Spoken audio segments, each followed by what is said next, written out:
বর্ধমানের সভায় তৃণমূল সরকারের উন্নয়নের খতিয়ান দিতে গিয়ে বিতর্কে সায়নী ঘোষ। 12 বছর আগে ছিল এই গেট, শতবর্ষ অতিক্রান্ত বর্ধমানের কার্জন গেটের সামনে সভা থেকে প্রশ্ন যুব তৃণমূল সভানেত্রী। মানুষের বাড়ি বাড়ি যান, তাদেরকে গিয়ে বোঝান যে 12 বছর আগে কি ছিল আর 12 বছর পরে মমতা বন্দ্যোপাধ্যায় আপনাদের জন্য কি করেছে। 12 বছর আগে ছিল এই গেট, ছিল এই আলো, ছিল এই রস্তাই, ছিল ঝকঝকে রাস্তা, হসপিটাল ছিল, এত যানবাহন ছিল, কিচ্ছু ছিল না। যুব তৃণমূল সভানেত্রী সায়নী ঘোষের ইতিহাস জ্ঞান নিয়ে প্রশ্ন তুলেছেন বিরোধীরা। পাল্টা জবাব দিয়েছে তৃণমূল। উনি গেট বলতে কোন গেটের কথা বলছেন?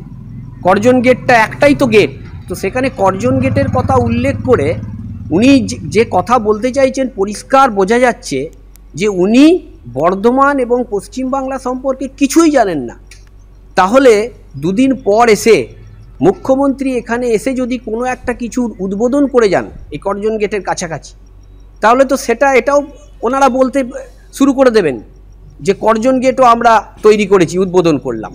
আচ্ছা, সায়নী ঘোষ সে জানে ভোলা সেনকে? যদি না জানে, সায়নী ঘোষের উচিত মমতা বন্দ্যোপাধ্যায়কে জিজ্ঞেস করতে ভোলা সেনকে।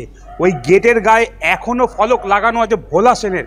কে এই ভোলা সেন, তার কি অবদানের গেটটার প্রতি গিয়ে উনি যেন তার সর্বভারতীয় নেত্রীকে জিজ্ঞেস করে আসেন। ওদের কাজ হচ্ছে শুধুমাত্র ভাইপো আর পিসির কে কত বেশি চটি চাটতে পারে। সেই জায়গায় দাঁড়িয়ে এরা সব মানে ইনটলারেবল স্টেটমেন্ট, এগুলো ভাবা যায় না। সায়নী ঘোষ অত মূর্খ নয় যে উনি এই গেটটাকে বলবেন। উনি বিশ্ব বাংলার লোগো লাগানো যে স্তম্ভটা কার্জন গেটের সামনে আছে সেইটাকে বলেছে।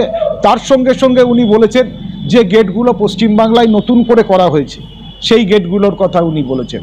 উনি কার্জন গেটকে কখনো বলেন। বিরোধীদের তো প্রশ্ন তোলা কাজ, কারণ তাদের কোনো কাজ নেই, রাস্তাঘাটে তারা নেই, মিছিল মিটিংয়ে তারা নেই। তারা শুধু এসব মিথ্যা প্রচার মানুষের কাছে করে। কারণ একজন বাচ্চা ছেলেও জানে যে কার্জন গেটটা কতদিন আগে হয়েছে। সেখানে সায়নী ঘোষের মতো একজন শিক্ষিত মানুষ কথা বলবে না। নজর রাখবো পরের খবরে। চেতলায় বন্দরের জায়গায় ঝুপড়িতে ভয়াবহ অগ্নিকাণ্ড। চেতলা লকগেটের কাছে পুড়ে ছাই নন্দীগ্রাম বস্তি, ভস্মীভূত শতাধিক ঝুপড়ি। তদন্তে এলাকায় ফরেনসিক টিম। অন্তর্ঘাতের আশঙ্কা মেয়র ফিরহাদ হাকিমের।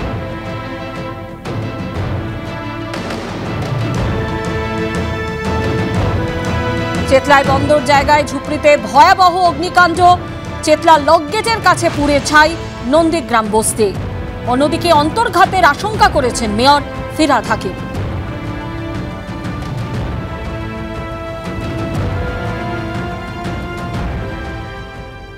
চেতলায় খুব ভয়াবহভাবে নন্দীগ্রাম বলে একটা জায়গা ছিল, যেখানে অনেক গরিব মানুষ অনেক জায়গা থেকে এসে থাকতেন। সেই জায়গাটা কি কারণে জানি না, একটা ভয়াবহ আগুন লেগে প্রায় 100টার কাছাকাছি ঝুপড়ি পুড়ে গেছে।